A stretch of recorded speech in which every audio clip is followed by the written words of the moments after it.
नमस्कार. आस्वाद मनांचा art and क्राफ्टमध्ये तुम्हा सर्वांचं पुन्हा एकदा मनपूर्वक स्वागत. तर आज आहे आपला दिवस 25वा, ज्याच्यामध्ये आपण जरदोजी वर्क लोडिंग बघणार आहे.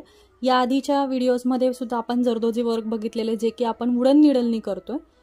तर त्या संदर्भातले ज्यांनी कोणी व्हिडिओ या आधीचे बघितलेले नसतील, म्हणजेच की 1 ते 24 पर्यंतचे जे काही भाग आहेत आपले, तर ते आत्तापर्यंत बघितलेले नसतील तर नक्की पूर्ण व्हिडिओ बघा. आरी वर्क फ्रीमध्ये तुम्हाला शिकायला मिळतं. त्याचबरोबर आपल्या क्लासेससुद्धा आहेत, तर त्यामध्ये सुद्धा तुम्ही जॉईन करू शकता. तर त्या संदर्भात जर चौकशी करायची असेल तर डिस्क्रिप्शन बॉक्समध्ये आपला जो काही कॉन्टॅक्ट नंबर आहे तो सुद्धा दिलेला आहे. आणि त्याचबरोबर लाईक, शेअर, सबस्क्राईब करा. तर चला मग सुरुवात करूयात आपल्या आजच्या वर्कला.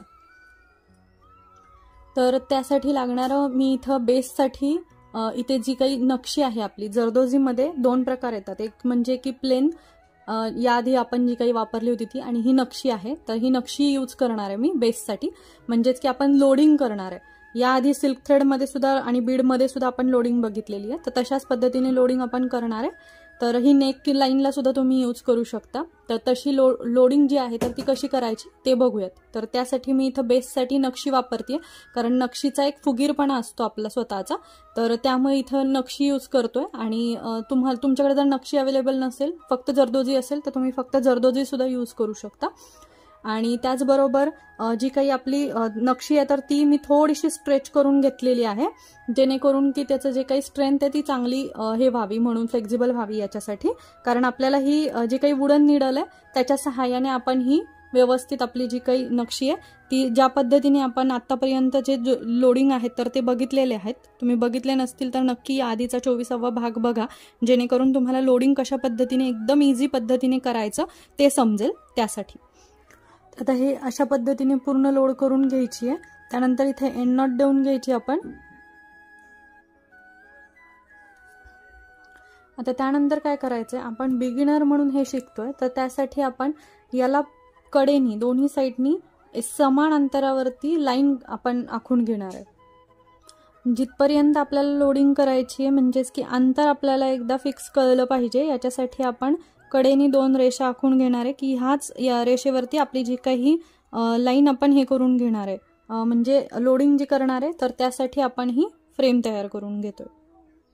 तर अशा पद्धतीने लाईनिंग करून घ्यायचंय, जेणेकरून की तुम्हाला जे काही लोडिंग कुठून कुठपर्यंत करायचंय याचा एक अंदाज येतो. जर का तुम्ही असं लाईनिंग बिगिनर म्हणून नाही करून घेतलं तर तुमचा 1% इथे येईल आणि 1% इथे येईल, तर असं झालं नाही पाहिजे. तर त्यासाठी आपण हे लाईनिंग करून घेतोय. तर आता आपल्याला जे काही आपली जरदोजी आहे तर ती जरदोजी जी आहे ती अशा पद्धतीची जरदोजी घ्यायची आपल्याला. आणि ही जी काही जरदोजी आहे तुम्ही बघू शकता की याला नक्षी नाहीये, बट ही जी आपण लोड केलेली आहे ऑलरेडी, तर तिला नक्षी आहे. तर अशा पद्धतीची जी काही जरदोजी आहे त्याने आपण लोडिंग करणार आहे. तर त्यासाठी घेताना काय करायचं आहे, आपली या आधीच्या व्हिडिओमध्ये सुद्धा सांगितलेलं आहे तुम्हाला, की आपली जी काही जरदोजी आहे तर ती थोडीशी स्ट्रेच करून घ्यायची, जेणेकरून की त्याची फ्लेक्झिबिलिटी वाढते यासाठी.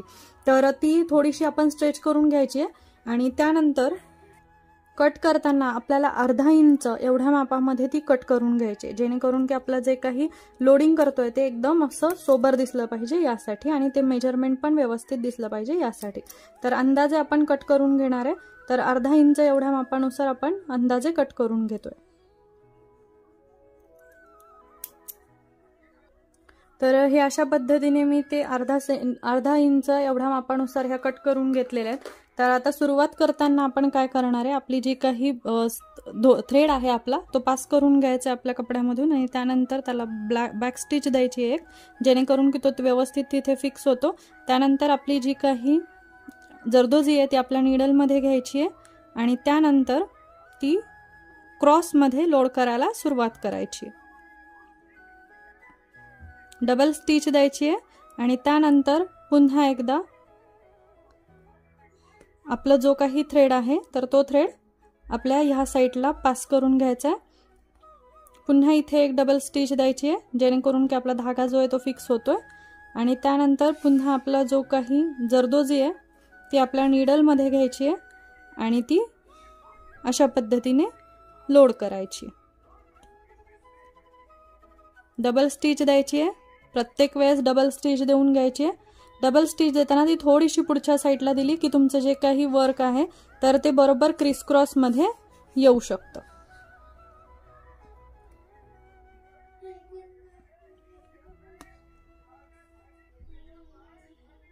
तर अशा पद्धतीने आपलं जे काही वर्क आहे तर ते कम्प्लीट करून घ्यायचं आहे आपल्याला.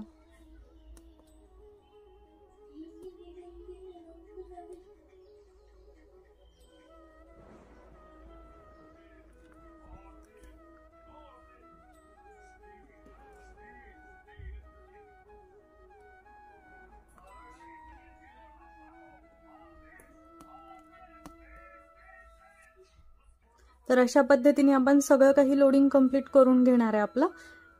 तर अशा पद्धतीने आपण आपलं जे काही वर्क आहे ते कम्प्लीट करून घेतलेलं आहे. आता ह्याच्या कडेने आपण जे काही चेन स्टिच आहे ती कम्प्लीट करून घेऊया, जेणेकरून की याचं फिनिशिंग चांगलं येईल यासाठी.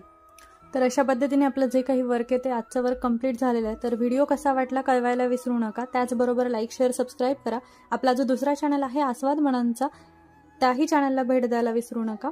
आणि पुन्हा भेटूयात अशाच नवीन व्हिडिओसोबत. तोपर्यंत धन्यवाद.